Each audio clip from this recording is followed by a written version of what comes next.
Welcome back. You're listening to part 2 of Disney remakes. When last we left off, we were talking about all sorts of wild random nonsense. But before again, we also want to thank our sponsors for the second part, Blockbuster. Wow. It reminds me of who our third part sponsor is, MoviePass. Part 3 will be sponsored by MoviePass. Yeah. Have you contacted them about that yet?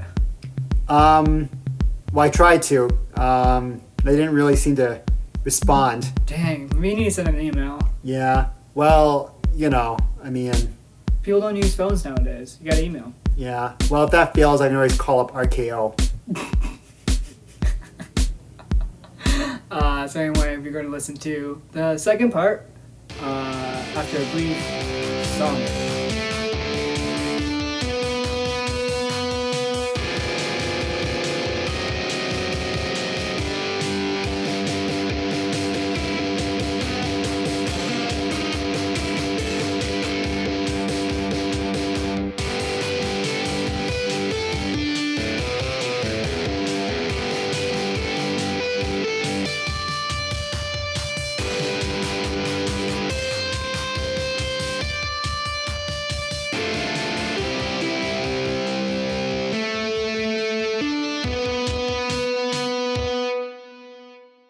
So, Mulan. I'm giving you $200 million. Yeah. You need to remake this. I know we've already made 4 remakes, but this one's going to be the best of them all. 4? Yeah, okay. I don't know. It's 2050 by this point. This is what I would do. And this may die right out the door. Okay. Because I haven't looked into this at all. Okay. So there may be a reason why they haven't done this. Okay. I would do the original story. Oh, just straight up. The original story. Ignore literally everything they've done before. And just find the original tale and see if we can work with that. But in that one, I don't think she has to hide the fact that she's a woman. Then okay. Okay, cool. For instance, if that's the case, then all right, I guess that's what we're doing more or less. Because I believe. And I don't mean some kind of religious, obedience to the original tale. But I mean directly taking the tale and doing it. You know what I mean? Because I want to say I could be very off because it's been years since I looked up the original. Oh wait, is it the original tale or is this one of those stories where there's no original tale? No, there is. No. There is one. Mulan, the animated, was based off of an old. No, I know that, but it's concrete, right? Oh, it's not it's a story. It's not like some sort of, you know what I mean? It's not like one of those stories where it's there's 20 different versions. Sometimes she's a dragon. Sometimes she's 3 people. Sometimes, you know what I mean? You know what I'll say? I know it's a legend. Yes. So there's slightly different variations on it. Okay. But for the most part, it's consistent. Okay, great. That's all. That's fine. So you would do that story. Yeah. And I also wouldn't call it Mulan. I would call it something else. I don't know what I'd call it. But if people see the name Mulan, in America, they'd be like, well, I damn well have Disney's Mulan. And they'd watch it and they'd riot after an episode. You know what I mean? So that's where the other 4 remakes got So wrong. I would do a season. Okay. So I would do a season, kind of like The White Queen, you know what I mean? Except this is fantasy, right? Or folklore, right? But I would do a show of this, right? And then her rise to power, I guess. If she gets into the guard. You can only do a film. A film. Okay, well, I basically take all of these 10 hours worth of ideas and plug it into 2 hours. And it might be a wreck, but at least it's different. Yeah. $200 million, though. But I can just speed run it. But the fact that you're going back to... You're saying I'm just scrapping the animated version and just going back to the original legend... I think is proving my point, which is Mulan is unmakeable. The animated one. You can't remake that. You absolutely could, but I'm not sure what the point would be. Make it better. Make it better. Why would you... Well, what... Because again... No version... I just can't imagine... Wait, is that your premise? Is that all the film... There is not a world where... The Disney... Okay. There is a world I can conceive of. You remake live action, you remake Dumbo, the animated Dumbo, and make a live action version, and it is better than the actual animated version. But you hate the original Dumbo, so that really isn't saying much. Fine, then I'll pick one that I like. I can see a world where they remake. That was my favorite. Disney. Yeah, I love that one. Man, the time when that was. I love that scene. I'm trying to think of it. But I could see a Little Mermaid readaptation, Which is coming up soon. Yeah, I could see that, which I don't think it will. But I could see a world, a vision that makes it actually better than the animated one. And I know a lot of people would disagree with that comment, but the original animated version isn't a perfect film. But this is still what I'd say, though. At least for me, my experience. Yeah. I would be really hard pressed to think you can make a better version, because how do I put this? Well, actually, let me scrap that for just a second. I'm going to cut to the second point I was thinking of, which is Ursula. I don't think a real or a CG version of Ursula can be better than the animated version. I think her best version or her best iteration was the animated version. Like, they created her because she would be an extraordinary thing to animate in animation. Like, the classic cell animation, right? And the way she moves and flows, that's the cool. Now you can make it CG. I'm sure it'll look neat, but I don't know. It's not like watching something where you like. There was no other place on Earth there was no other way you could literally make this film other than using this form of special effects, right? Like where the animated, the Some medium versions, animation is what is needed for the moment. I guess a good example is The Lion King. The Lion King in 2D animation is the peak of it. I don't think you can make a CG version of it, even if there was no such thing as Lion King, right? It did not exist. And you made this film called The Lion King original, right? CG. And it looked basically like the Favreau film, only maybe it was better in some ways, I guess, right? I don't think it would still be that great of a film, maybe. Unless it was like cutting edge in the first of its kind, then you'd give it kind of props for being so innovative and shockingly photorealistic. But even then it'd be like, well, it's cool to look at, but Which is in some ways why Aladdin is so disappointing, the live action, because there is a world, like there was an avenue. It's mainly characters who are actual humans, so you don't have to run into the same problem that trying to remake Jungle Book or trying to remake Lion King does, or even remaking Ursula for Little Mermaid does, where the animated counterparts aren't maybe the best iteration of these characters it could be. Like, Abu is different. Abu, definitely, you can't make a CG Abu and not make it weird looking. Well, not at this stage. Not at this stage of CG that Disney is still putting out. Right. I think in the future there might be some way that they clean it up, or there's some weird thing that's going on still. It's still stuck in the uncanny valley, where Abu just didn't look right. Right. At least I did not think so. There's just some really weird about him. I think in the future, theoretically, they could just fix that whatever it is that's nagging, people like you and me who just went, ooh, and then it would look better, but it still wouldn't be great, I wouldn't think, it would just be okay, like, oh, you fixed it, great, I guess Disney remakes, obviously we know why they're making them, money, but not simply money, though. Well, okay, so money is the end goal, but it's about the brand, keeping the brand alive and cycling through itself, right? But it's like, I mean, yeah, money, but it's weird because what they've done is that they've realized a generation or two has passed and some of these films have come out, and they're trying to like make sure that people don't forget Lady and the Tramp exists. That's why they remade Lady and the Tramp. They're trying to make sure people don't forget about like Little Mermaid and Beauty and the Beast, because it's been like 20, 30 years. And this is the way of doing it, by having the shiniest, newest technology do a paler version of the original, right? I guess it'd be interesting to see, and I don't know this, is do people really like the new versions, or do they just like them enough just to keep watching the originals even more? Does that make sense? Like, do people watch Beauty and the Beast, the new version, and go, wow, I'm going to watch this 20, 30, 50 times, or do they go, yeah, I like it, I'll watch it a few times It's again. a novelty thing. Yeah. It's a novelty thing. You watch it because you're curious, did they do the animated version justice. And for the most part, I'm saying I don't think there's any Disney live action that I've watched where I went, yeah, this has done the animated version justice.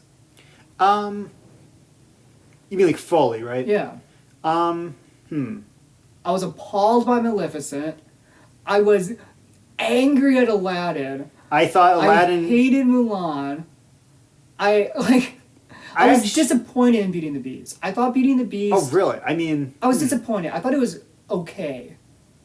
But I was disappointed because I realized that there was enough material there where they could have made their completely own film of Beauty and the Beast and been marvelous. And whether now you want to like pick and scrape at whether it's better than the animated one, that's a different debate. But on its own terms, on its own merit, the live action Beauty and the Beast, if you watch that film without watching the animated, it works and it's almost a good film, but it's not. But it has the potential to be, and that's why it's disappointing.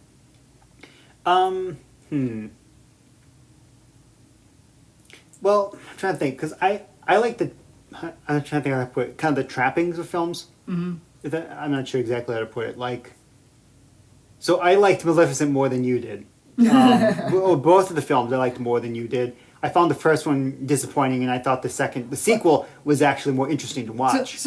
I guess to clarify my point on Maleficent, I respect that unlike other live actions, and went out of its way to say we're not doing straight up Sleeping Beauty, we are doing a completely different angle on this. And so I really, really enjoy the concept. Oh, where they hang out with the villain, they side with the villain, they reinvent the world to make the villain. Like we have more empathy for Maleficent. Yes, and they even changed the narrative by the end of the first film and started to warp it towards a completely new timeline. Yeah, but it's something where the concept of Maleficent itself, I'm down, I love it. But the execution of it, the actual film, is terrible to me. And I guess even when Disney makes a risk with their live action remake, it seems to be the problem with story development. That they make the film without actually having a concrete plan in mind beforehand.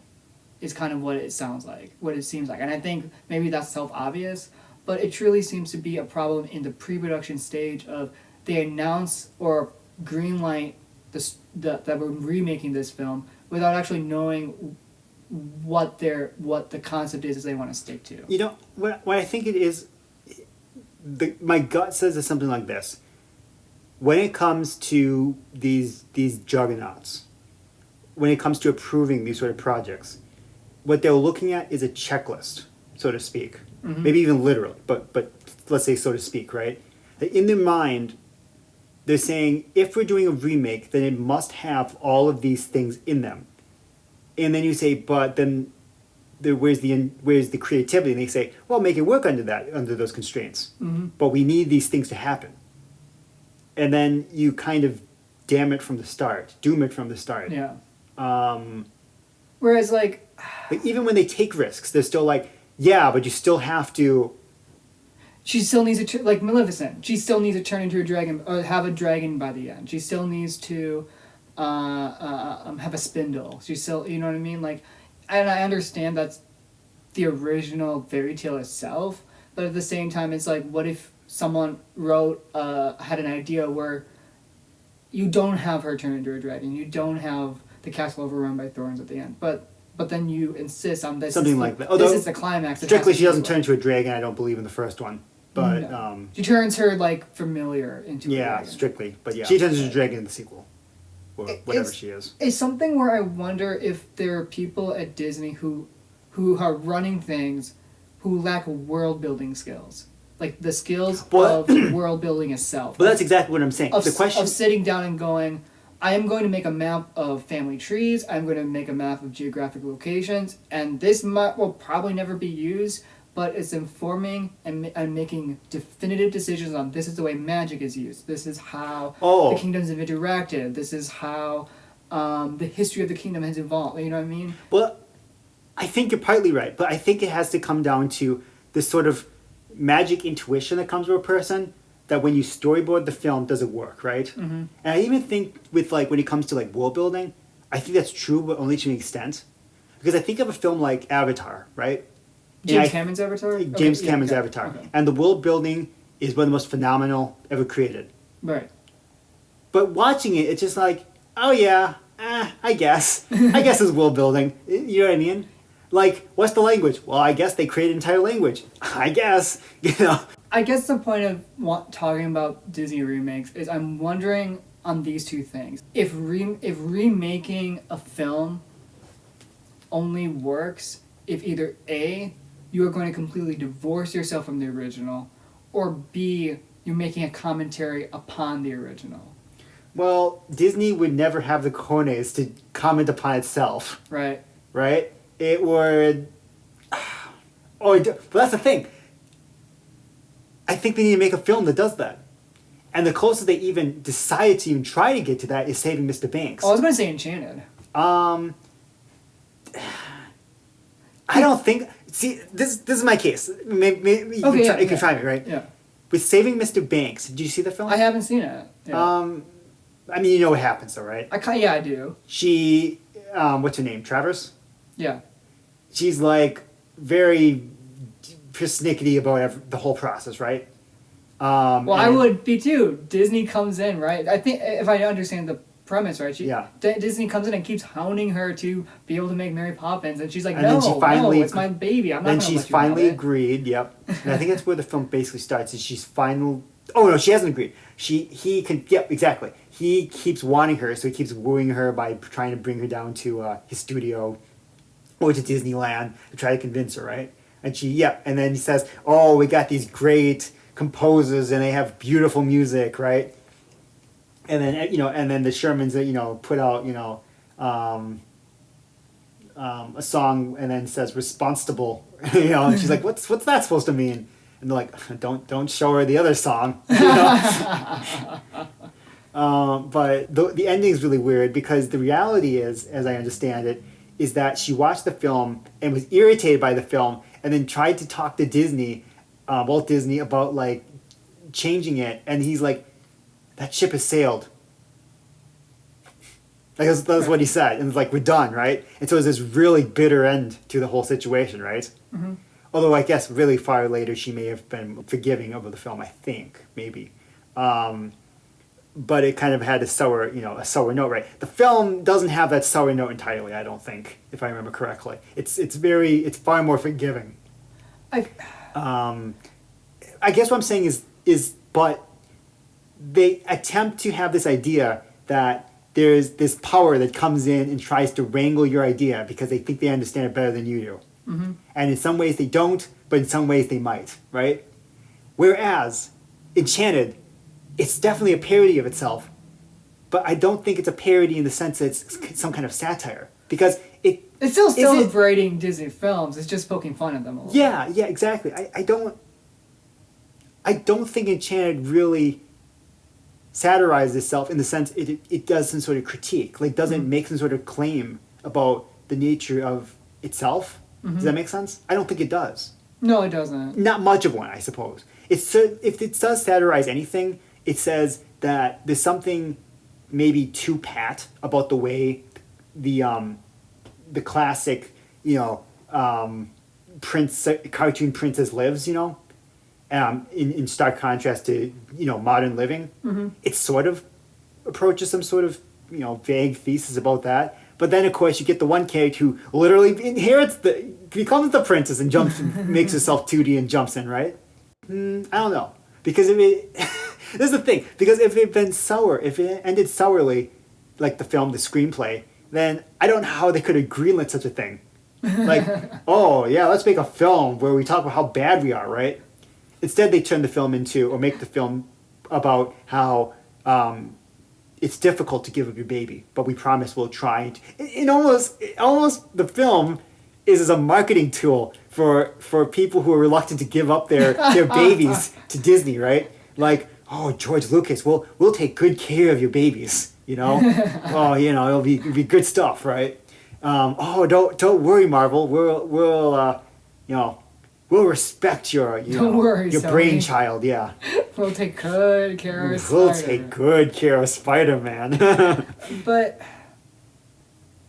that's the reason that Spider-Man, The Spider Way. the Spider-Way. It's the Spider-Way. It's climbing on walls. It's the Spider-Way. Kissing upside down in the wet rain. It's the Spider-Way. Being late for your job as a pizza delivery man. The Spider-Way. That's a Spider-Way. Consuming your enemies and sucking the blood out of them. What? The Spider-Way. Oof. I don't think they suck the blood though. What do? They just think consume their flesh? I don't know. Not What do spiders do? I don't want to think about it. I really don't. Because that sounds like a vampire. That doesn't sound right now. What do they? Yeah, they just eat. I don't want to know how spiders actually consume their food. I don't want to think. I don't about actually it. know. I feel like a fool now, but I don't know. They just eat them entirely, just piece by piece. I'm going to be real to you. Yeah, they eat their meat. I have literally. I don't think they have meat when they're like flies. Literally never thought about it before in my life. Oh. How spiders eat until now, and I hate you for it. So, if I shrunk you down and you got stuck in a spider's web, would you be thinking, I wonder how it's going to eat me? Is it going to be like painless, or is this going to be like a real, God. a real horror? Well, that's why a lot of like sci-fi horror films Please have, inject me with have like arachnid-like monsters because Yeah. that is a terrifying fear, terrifying idea to be like hunted down by a spider. Like that would be horrifying. But no, Spider-Man. I did it again. Spider-Man: Far From Home Yeah. does that, in which it kind of muses on what it means to be Spider-Man, but not just Spider-Man, but to have been part of this legacy of the film franchise itself, and that's kind of one of the things that the film focuses on, in a way that again, no Disney live-action remake has ever had a moment where it sat there and said, "What is the legacy of Lion King? What is the legacy of Beauty and the Beast? And why do these stories still stick with us? Why do we want to bother retelling them?" In a way that's disappointing, because it feels insidious. And maybe it is insidious, and maybe they don't care that's insidious. Maybe I'm shorting myself, Michael Scott / Steve Carell at the end of Big Short saying, "Oh my gosh, they weren't stupid, they just didn't care." Ick. That's what I'm worried about. So just to be clear, what you're claiming is that you think Disney's remakes that you saw in the Oracle is going to collapse the U.S. economy and the world by extension. It's going to domino effect. I think Disney controls all the subprime mortgages. It's going to end the world. It's going to single-handedly destroy the movie theater market, the theater market itself, and only go to streaming. That is a possibility. Yes. And honestly, because they just I'm only half joking because Disney owns so much of the production of film nowadays, where it's like, many of the, if you look at the top box office in a COVID-stricken year, mm-hmm. Disney dominated. So like, if Disney just decides, hey, we're not going to care about the theater model anymore and just focus all of our intentions on streaming, movie theaters might just die out because of Disney. Yeah, what I'm going to say is I don't think they're going to die out, mm-hmm. but I think they may transform to being a niche thing. Mm. It's possible. I think that's definitely possible. Meaning die out effectively. In the way we think of it. Does that make sense? Yeah. Like I'm trying to think of a good example. This kind of was a counterexample, but I'll just use it. Like vinyl, dead, right?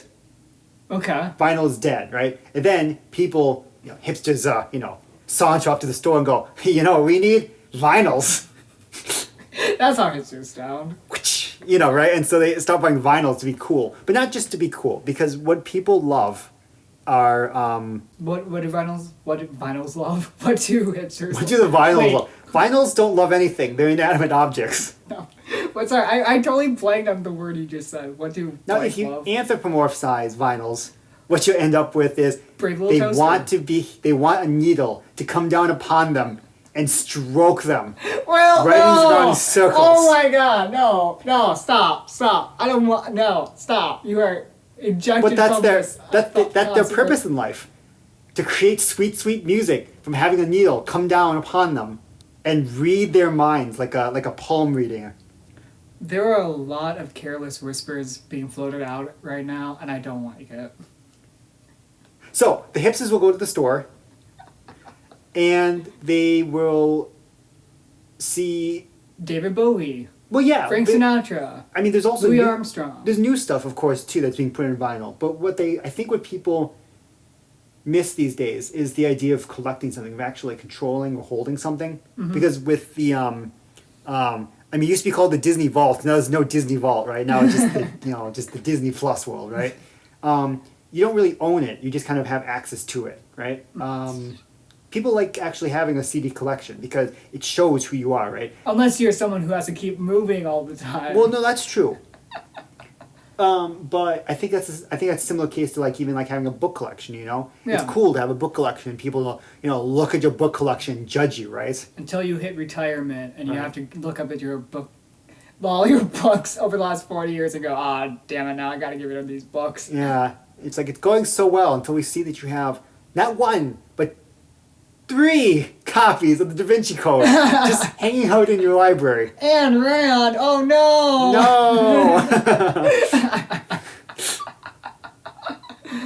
But yeah, I see what you mean, that people like having physical collections of things that they love in the same way that I think a movie theater offers the experience of viewing something that you love. Most people do not have vinyls. Yes. Some people do. They've brought it back into a thing, right? Mm-hmm. I think it is a great possibility that the movie industry as we know it, the movie theater industry as we know it is going to collapse. I'm not saying it will, I'm saying it's possible. Mm-hmm. You have that magic ball underneath the boards. Oh yeah, the Oracle. I don't. I haven't asked the Oracle orb yet that because I'm afraid of the answer. No. I only asked it about will there be 6? How many remakes of Mulan will there be? So just be clear. This ball, right? This magic ball that you have. Yeah. When you shake it, does it ever say "Don't count on it"? No. This is a magic 8 ball, is it? There is a number 8 on it. So But it's clear and crystal, right? And the 8 just kind of floats in the middle of like. Yeah, I think this is a souvenir of the person you stole their heart, the persons whose heart you stole. Yeah, I think this is very serial killer behavior. But anyways, Wow. what? Wow. Wow. Okay, I'm gonna have to edit that out. Wow. I can't let them know Wow. my secrets. That'd be a weird like serial killer. Be What? like, oh, we found another one of the 8-ball killer. What's the 8-ball killer? Does he like kill them, like smash into skulls with an 8-ball? Oh no, sir. Take a look. Comes over to the body. They have their heart ripped out, and then in the place of the heart is an 8-ball. What the hell, And then, dude? but they like shake it, and so like there's some special specific message that comes up, and it says, "Don't count on it." And they're like, oh no, That'd be wild, right? It'd be kind of expensive to film because it would be like, well, actually, it wouldn't be that expensive. I think they had now it's like an industry of like, like prosthetic dead bodies in like television shows. Yeah, real ones. They kill people. People who are freshly dead. They saw open for films. That's the new system of Hollywood. I hear. The listeners can't see my expression, but at this point, I am filing the papers to officially disown my brother. You're the one who killed the person and stuck their heart underneath the. I said I had an orb. You were the one who said I had a heart along with it. Yeah, well, okay, so I'm going to try and copyright this idea. So, yeah, this is a great idea. So If you say copyright on a recorded medium, it automatically becomes yours. That's how it works. that is how it works, right? So you have to say copyright. You have to say copyright, right? I did already, yeah. Okay. It's kind of similar to those dudes who bought Dune. Do you hear about this? No, what? So there's this guy named, I might get his name slightly wrong, but it's like Jodorowsky. And he was trying to make Dune, right? Okay. Into a movie, right? Mm-hmm. And This is the guy who made El Topo and Magic Mountain and stuff like that. Well, Holy Mountain. And so this guy is like a psychedelic, crazy guy, right? You know, not literally crazy, but I mean he's wild, right? So he's trying to create this wild, psychedelic, crazy Dune.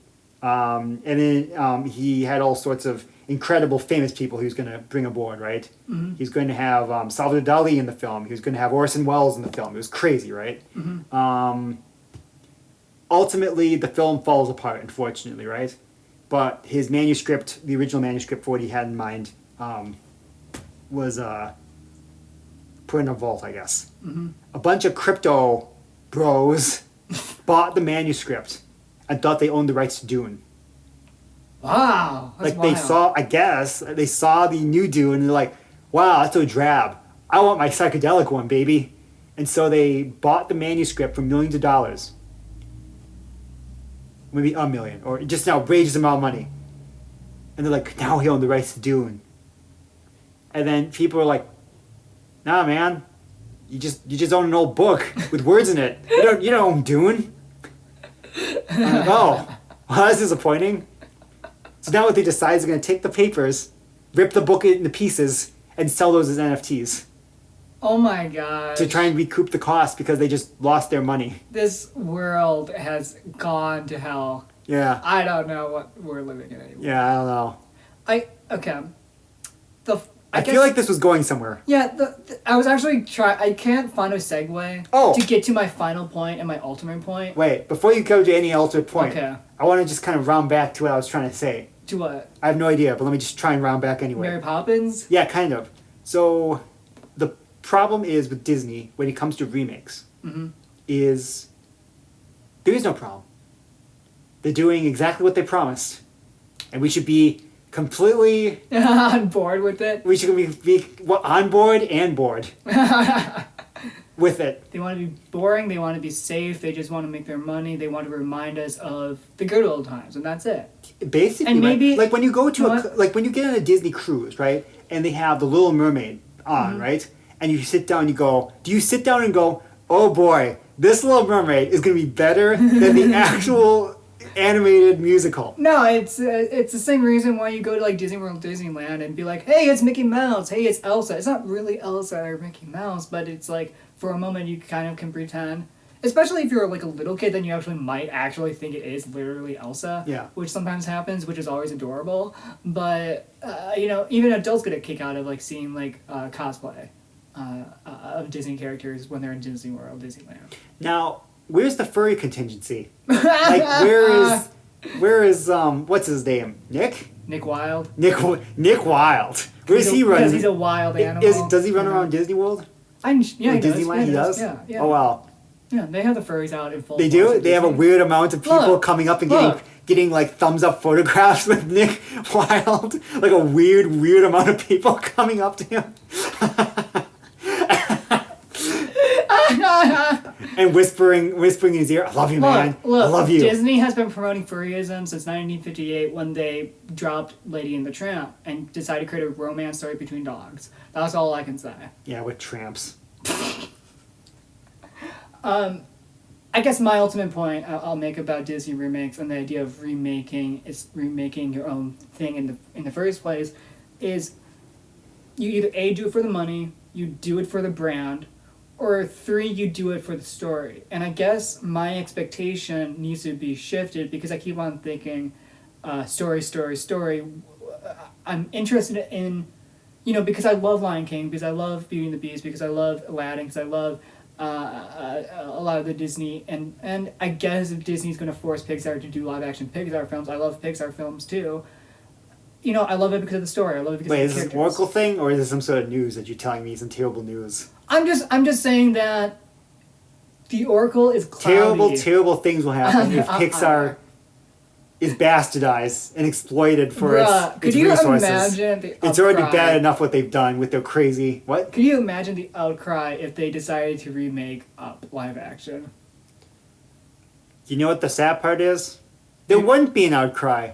People would love it. You just hire Anthony Hopkins. Well, I think he's getting up there in years, but I mean, if he's really up for it, then sure. Oh, up for it. if he's up for it, yeah, then I guess they would, right? Do you know what's a film that I would actually be down for them to remake? Toy With Story. Pixar? Toy Story. No. Yeah. Okay, what? I was gonna say Onward. Really? Yeah. Remake. Yeah. Wait, what do you mean by remake? Like it did a live action adaptation. I think it'd be interesting. I think it could be interesting. I think it could have. I would get immediate weird Star Trek vibes. Do you know what you literally do? And it's gonna be so funny and work so well. You hire James Gunn, and then you literally just recast Tom Holland and Chris Pratt and have them run around. Right. New Zealand. Maybe. But the thing that if you're not doing it for the money, if you're not doing it for the branding, and you're doing it for the story, then my question for Disney, my question in general is, why do it with beloved characters and movies unless you're exploring something about the character / story that wasn't able to be properly explored in the film itself? So, for example, Aladdin. It was right there for the prime for the picking. The movie is about Aladdin. It's in the title. It's Aladdin's story from street rat to being the prince, and marrying the Sultan's daughter. Well, the Sultan's daughter has a name. It's Jasmine. She's a Disney princess. I don't know why the film doesn't go with the angle of Jasmine is deeply underexplored in animated film because it's about Aladdin. So what if we just make a film about Jasmine? So you want... And so you're kind of on this Maleficent trip of why don't we take not the main character and make them the main character, right? Well, I think it's better than trying to literally do a B for B remake of the original story because we've already established it's not going to be better than the animated version because there is a reason they made those stories animated because it fits the medium. Well... So don't try to remake that story. Tell a different story, but maybe use the same characters. But I wouldn't think of that really as a movie, though. Would you? What do you mean, like about Jasmine? Yeah, but they have wouldn't that be more? I would still think that wouldn't that be more like a I don't know, like a short Disney Plus series, like where the last episode is the events of Aladdin, and then the lead up, and then is like her doing stuff. Or do you mean it's like a movie? Well, because I'm not sitting here writing out the script, but I feel like there's enough there where you just borrow from the idea that she's the only daughter of the Sultan. She's expected to be married off. You have a Merida vibe going on here. That she is highly pressured. The conflict is right there already. Mm-hmm. She wants to be the leader, but feels like she can't be because it's a man's world or whatever, and her father doesn't want her to leave the country. But she has the skill set to do it, right? And she's interested in diplomatic relations. She's interested in the needs of her people. She's interested in the commerce of the city and their relationships to the surrounding nations. But what she's not interested in is marriage. She refuses suitors. She feels like they're all manipulative and just want her power and want her position, right? She isn't.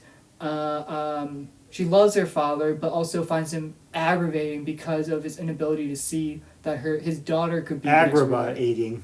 Wow, dude! Like you could do a story of just Jasmine, where Aladdin is. I guess here's the thing. Well, do you think she's interesting enough for this? I mean, I guess. But you make her interesting. Okay, right? I mean.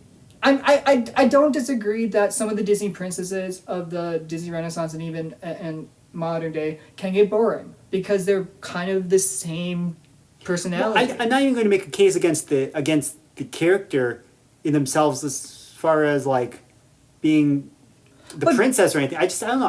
But a lot of these lead characters are not terrible. But a lot of these lead characters aren't terribly interesting in themselves necessarily even at all. It's the reference point to other characters and how they react to them, right? Yeah. But Beauty and the Beast, Belle is not an interesting character for the most part. It's what happens to her that makes her interesting. I mean, she's interesting that she's a bookworm, which is a huge, divergence. But other than that, I mean, not terribly interesting. But she doesn't actively make her own life interesting. Whereas the live-action Beauty and the Beast, which is why it was disappointing, is that they created a Belle that makes her own life interesting by her fascination with inventions and machinery, and like goes out and explores that kind of stuff.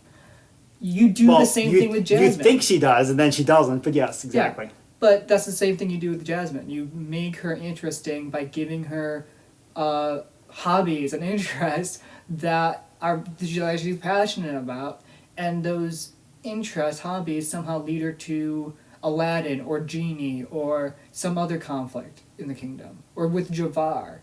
Like, the thing that would be interesting, but probably not possible if like Disney's overseeing this, is I'd be like, let me write a script, and if Aladdin works himself into it and I figure out a use for Aladdin, I'll have him in it.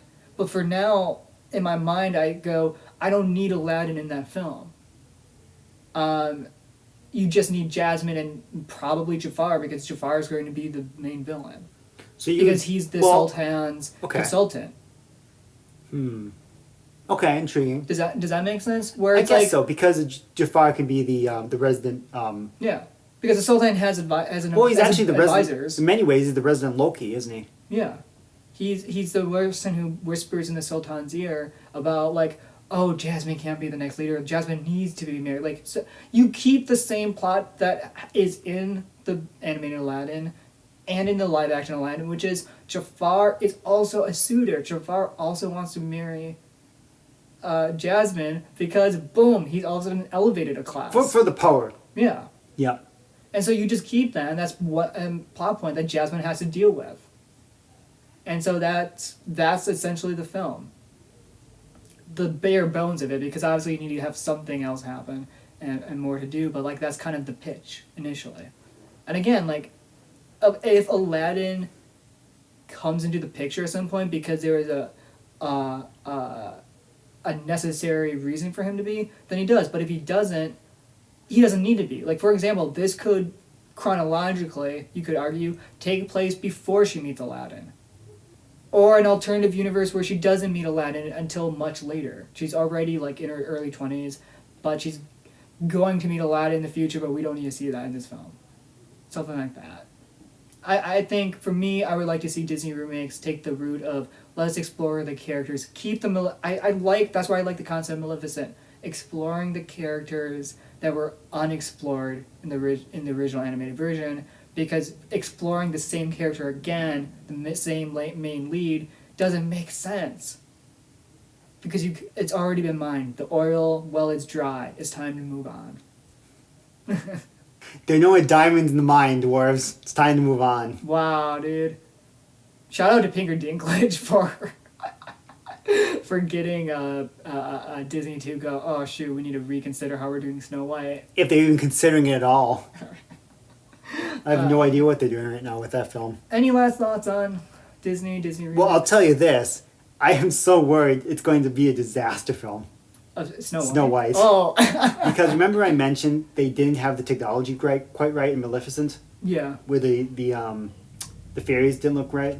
So you're worried they're going to hire somebody like I'm Benedict Cumberbatch, who's over 6 feet tall, and try to superimpose his face onto a short person? Yeah, exactly. That's what you think's going to happen? I'm worried they're going to hire LeBron James and then shrink him down to... But dude, there's 2 feet tall, and it's gonna look ludicrous. But dude, there's enough short people in the world that they can just hire them. Like Peter Dinklage, if he's willing to be on board. Well, but they do. Well, do they have enough world class actors, or are they just gonna? You don't need world class actors if you're for them to be the main characters, essentially.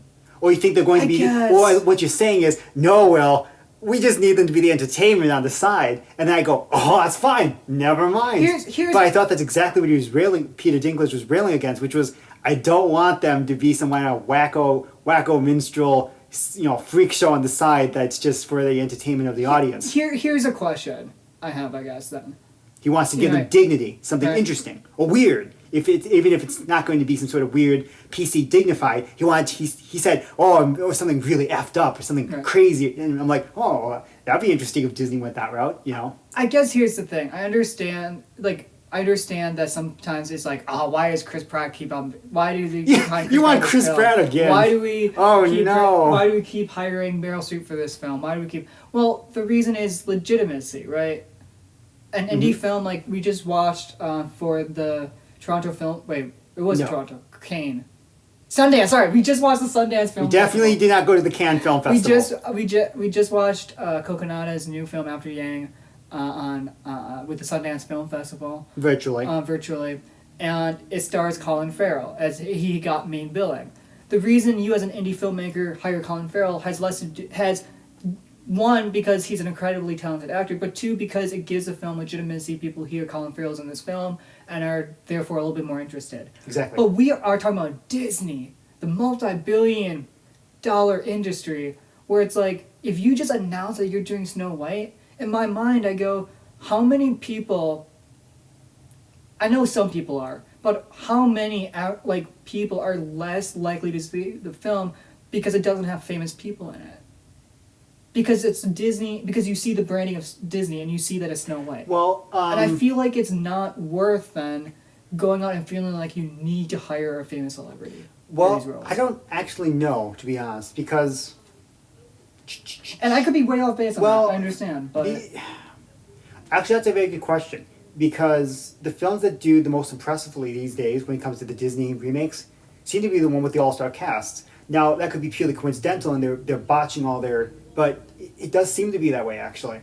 You know? But Beauty and the Beast also runs into the same... I keep on haunting Beauty and the Beast because we keep talking about it. Is when you hire an all-star cast, you run into the danger, the trap of then some are massively underused. Like Josh Gad, like Ian McKellen, like Angela Lansbury. They felt like they hired them and they didn't use them in the film at all. They didn't allow them to Lansbury came back? Not Lansbury. Didn't she? Or not? She came back? Maybe she did. My bad. I don't know. I apologize. Maybe she did. I apologize. I think I'm wrong about that. I don't think she did. But like, you hired incredibly famous people for them not to use their talents. To underuse them, yeah. I agree. So... I mean, for them, it's great, right? Want to come to a booth and do a few lines and make a lot of money? Yeah! But, yeah. So you think that Snow White would need to hire an all-star cast? I don't know. I think Disney thinks that's going to be true. I believe that Disney believes it, but I believe that... But I think, on the other hand... That if Disney wants to be more successful, one small way is to get out of that mentality. Make better films. If they want to make better films, I think one small way and with big effects is if they get out of the mentality of we need to hire famous people, because the answer is you don't. You're Disney. You're not going to lose that many people simply because you didn't hire Ian McKellen to play Lumiere or Cogsworth or whoever he played, and have him say like 5 lines. So, I don't know. I think it was Cogsworth. I think Lumiere was Ewan McGregor. You're right. It was Ewan McGregor. Doing a crazy French accent. Remember I mentioned the ship, right? Going on Disney cruise, right? And seeing the half an hour musical of, The Little Mermaid, right? Mm-hmm. And you like it and it reminds you of the original and you sing along and it's nostalgic and so forth, right? Mm-hmm. I just kind of wonder if they view the new films that way. As they don't think of these as some... Like, in other words, I almost feel like even though it's right to hype on them and say, I think they're shallow and they are lacking in so many things and I think they're miscalculated and some of them are botch jobs, I think those are true things to say, right? But I almost think on some level we are also looking at them the wrong way, even though... Does that make sense? I guess. They are what they are, and that's exactly what they are. And it's kind of hard for me to describe exactly, like, what I'm thinking. It's like, we have this specific idea of what a movie ought to be, right? Mm-hmm. And what qualifies what a movie should or can be, right? Mm-hmm. And if it's not that thing, then it makes it a bad film. And then it is a bad film, right? And then it is, right? But they're using the movie, the time-honored tradition of the movie, to do something crasser and more basic, but still profitable and likable for the audience that they want to like it. Okay. So it becomes this weird sort of question of like, well, so what? I don't know. You know what I mean? It's like if I sat and complained about the Big Mac, this meat's really it's really subpar. It's like, yes, and and be like, Well, you know. I guess the problem though is it's still disheartening to see. Oh yes, absolutely. To see a film that you grew up with and cherished be treated so carelessly. Not having Shang in Mulan Well, here's the question. was felt disingenuous because it showed a complete lack of why people like Mulan in the first place. Well, did they chuck him because they thought the power dynamics were uncomfortable? Even though he didn't actually like her in that way, I guess, until the end, it seems. For me, I think it's two parts where it's Okay. like that, but they also... I'll just say it. They knew about the response of Chang being a queer icon and they didn't want to continue. Oh, they chucked him instantly, is what you're saying. Because it's a China thing. It's a China censorship thing. Is that what you're saying? Yeah. Okay. And that's... I'm not going to comment any further on that, but that's honestly what I believe. It's possible. But whatever. Well, here's my question. We'll never know because Disney obviously won't give the reason why they... Well, axed him Ben, from the we're film, going to, but- as you said, we're going to be at the top. We can Oh, ask yeah, yeah. directly. Oh, that's true, You that's saw true, it in that's this magic 8 ball. I saw it in... my Oracle. Oracle, yeah, that's right. So here's the question. Well, you'll be able to ask them, actually, ultimately. Yeah. But here's the question, Bud. So, remember how I said I was going to remake Mulan differently? Mm-hmm. Actually, I take that back. I'm going to make it literally the exact same as the original. Jeez, dude. But live action. What do you think of that? Beat for beat, shot for shot. Pretty much. I'll add a little random bits here and there to make it slightly longer. You know, kind of Beauty and the Beast it up. Beauty and the Beast live action it up. But yeah, basically exactly, frame for frame, shot for shot. Yeah, pretty much. It's going to be, I'm going to make the kite more ornate than, or, well, maybe I wouldn't make them ornate because those are just, things like that. I don't know. Something like that, The right? villagers' hearts, which are just made out of wood. Yeah, not like that. That's I'm thinking of the wrong thing. Well, actually, I could do that, but You that could would be make the weird. Emperor's Caravan ornate. Yeah, something like, things like that. I would spruce things up here or there or whatever, change something. But basically, So keep it would be the Mushu- exact same keep film. Mushu, keep Yeah, I'll hire Eddie Murphy back. yeah, I'll hire him back if he's willing, and if he's not, I'm gonna pull some kind of crazy contract, thing on him.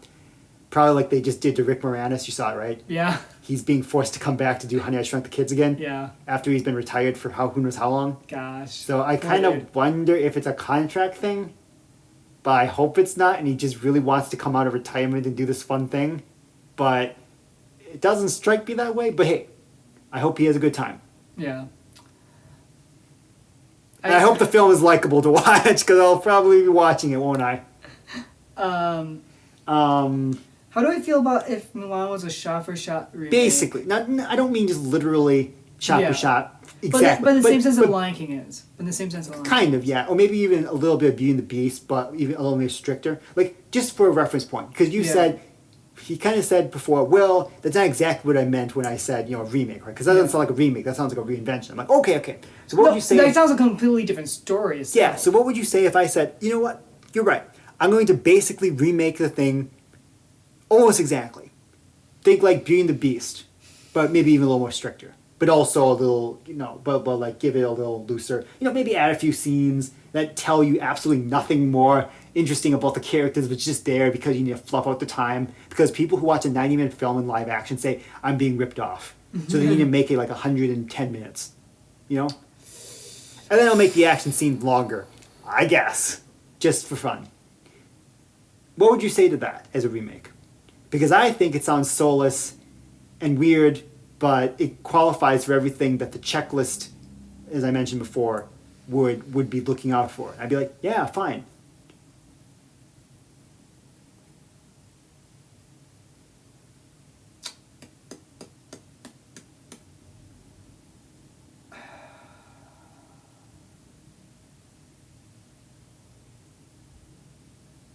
The problem is that I'm pitting against the film from 2020 and going, well, it'd automatically already be better. Well, maybe. I guess on some level it would be, but would it actually be better, or would it be even more soulless? Like, soulless in the sense of, yeah, the version that actually exists, it just a lot of it just feels so calculated. It just feels dead in the water. Like, eh. But wouldn't this alternative version sink like a stone in the sense of The Lion King, the new version does? Meaning, yeah, it's a technical marvel, and it's almost line for line the exact same as the original, but I don't know. What the heck? I mean, a lot of people liked it. And I get why they liked it, but I sure didn't. I thought it was pretty to look at, and that was it. Well, I guess even the side question that I'm starting to develop, which goes back to my question that I breached with Avatar, is if you made Lion King and there was no other Lion King, right? It would just be a weird film, wouldn't it? Yeah. Right? Or am I wrong? Yeah, it'd be weird, yeah. Because the original is a powerhouse of animation, whereas this one, I think it would still be a weird film to watch because you wouldn't feel the greatest. Or maybe you do. I don't know. I don't get the feeling that you would. That you are watching the greatest show on earth in CG. Because at certain points during watching Avatar, I do feel like that. Like the greatest CG on earth is being used in this moment to bring you the greatest spectacle of the hour, right? But when I'm watching The Lion King, it's like, I guess I'm watching the greatest spectacle on earth, but I'm not getting much out of it because it just kind of looks like at any moment, Attenborough is going to pop up and start whispering in my ear. I'm struggling with the idea of making a shot for shot Milan. I'm still stuck on that question because it just feels like such a waste of money to do that. Well, all right. Are you coming around to the possibility that it's a waste of money to remake things in general when it's when it's a true remake? Because I guess my question is, did they make money off of The Lion King? Did they make money off of Aladdin? Lion King? Yeah. They crossed $1 billion, I thought. Did they cross $1 billion? Did it? I think so. Okay, then I guess If it didn't cross $1 billion, this isn't my hill to die on. It made a good amount of money, and I'm confident of. It made a good amount of money. Yes. So, financially, it makes sense because you're like, oh, the probability of us losing money is so low. We're probably going to make buckets loads of money. Yeah. So all in with the CG. From a branding burn out the service, make it cool. From a branding standpoint, it's like, oh, of course, because now we're essentially making sure that people forget that the 2020 Mulan ever existed with this new one. But from a story standpoint, I guess it's all a matter of ethics and principles at that point. Because I have no doubt that it would make money and it would do well for the Disney brand in a way. I guess here's the thing. At what point do these live actions hurt the Disney brand to the point where they lose money off of these films because people don't go see them in a theater and or don't watch them on their streaming service because, you're already paid to use Disney Plus, but nobody is watching it. Did you like any of these remakes? No. Because I like The Jungle Book. I didn't like any of them. You didn't like The Jungle Book? I like The Jungle Book in a way, but... And you didn't like Cinderella? Well, actually, I didn't care for Cinderella that much. I thought it was only okay. Everyone gave their all in the acting, but I thought some of it was kind of weird. I thought the CG on the godmother... The only one that I'll say I like passively is The Jungle Book. But even that one, I was bored for the first 30 minutes, and I suck it out. Oh, goodness. Okay, let me be kind. I feel like I didn't personally care for the child acting. He was walking around in, I don't know if it was blue or green. It was green. Yeah. But, I'll just say green. He was, I thought it was blue. I'll say blue. I don't know. He's walking around blue screen all day, or green screen, and he was working with imaginary things, animals, all day long. So I don't want to fault him too much, right? But and I wish him well. But he didn't quite sell it for me. I guess the final conclusion is essentially that, I guess now I've realized that Disney has accomplished and achieved exactly what they set out to do. More or less. Uphold their brand. No, because because I think when you watch the films from a storytelling standpoint, they're so bad that it's that obviously isn't their focus. And I guess I just need to remove that expectation from my mind. Right? Question. That said, will you stop watching the films? I already have. I haven't watched The Lion King. I haven't watched Cinderella. Well, that was one of the first ones I think they did, Yeah. right? Any future ones from here on out, I probably won't watch. Unless I'm told that they're good. Whereas I'm going to watch them all, probably, won't I? You bet I'm going to watch Cinderella. I mean, not Cinderella. I watch You Aladdin. better- I watch again. Aladdin while drunk. Really? It Yeah. didn't make it better? No, it made it made it better because I could laugh at how bad it was. Like, What made me laugh was you get the original. And this is always a comparison thing, which is a little unfair. But the original, it's now take him out to the outer side of the kingdom and throw him off the rock into the sea, chained up, right? Movie. Just shove him off the tower. Was he in a chair? yeah. What was okay? It was just like what I don't know. I was just everything was so consolidated in Aladdin. Everything takes place in the kingdom in Aladdin. It's a circus show. I guess. Oh, you didn't see Dumbo yet?